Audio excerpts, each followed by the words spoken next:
بسم الله الرحمن الرحيم. اللهم صل وسلم وبارك على سيدنا محمد وعلى اله واصحابه اجمعين. ازيكم عاملين ايه؟ يا رب تكونوا بخير. احنا النهارده بقى كنا عند اخويا، فعملنا النهارده عملنا فاصوليا. سلقنا الفاصوليا وسبكنا الطماطم، وبعد كده نزلنا عليها بالفاصوليا بعد ما كنا سلقينها، وعملنا فراخ. نشيلنا الفراخ بعد ما طبخناها. انتوا عارفين طبعا طريقة عمل الفراخ سهلة جدا. بعد ما اتطبخت نشلناها كده من الشوربة وحطيناها في الصينية، وهنحطها في فرن الغاز عشان نحمرها. والفاصوليا زي ما انتوا شايفين هدوقها بقى. لو بقى كده استوت هطفي عليها. حطيت بهاراتي ملح وفلفل اسمر وكمون، وحطيت مرق الدجاج هدوقها. لقيتها استوت هطفي عليها.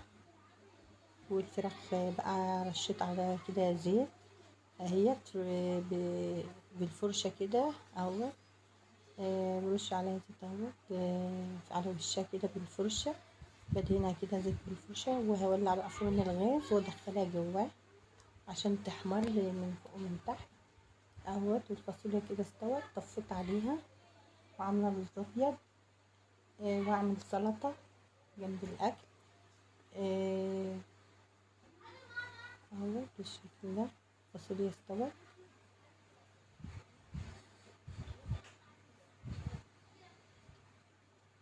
انا بقى بساعد مرات اخويا، بساعد معاه في الطبيخ ولعنا فرن الغاز ودخلنا الصينيه في الفرن، ولعنا من فوق ومن تحت هنهدي عليها كده النار من تحت عشان ما تتحرقش يعني. هنحمرها من فوق بس، هي مستويه الفراخ بس بنحمرها بنديها لون احمر كده احنا دهنين وشها زيت بعد كده هنطلعها من الفرن. طفينا من الجنب ده ومن الجنب التاني. هنعمل بقى طبق سلطة كده طماطم على خيار نقطع بقى الطماطم هنحطه جنب الاكل كده هنجيب الخيار بقى ونقطعه برضو جبنا الخيار ونقطعه على القطاعة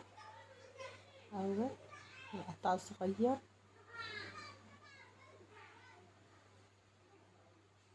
بالشكل. نقطع الخيار كده صغنن كده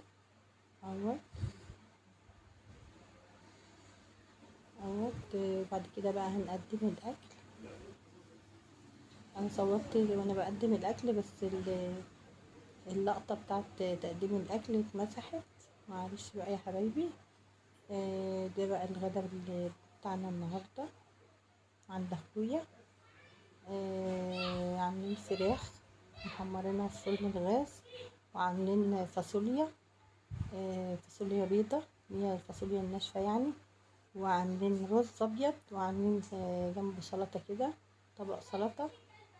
مقسمين بقى كل واحد طبق، اللي حابب ياكل سلطه وحابب ياكل فاصوليا ياكل قلبنا بقى، حطينا ملح وكمون وشطه، وهنحط برضو شويه خل كده بسيطين على السلطه بالشكل ده. نقلب بقى السلطه وهنحطها بقى في الاطباق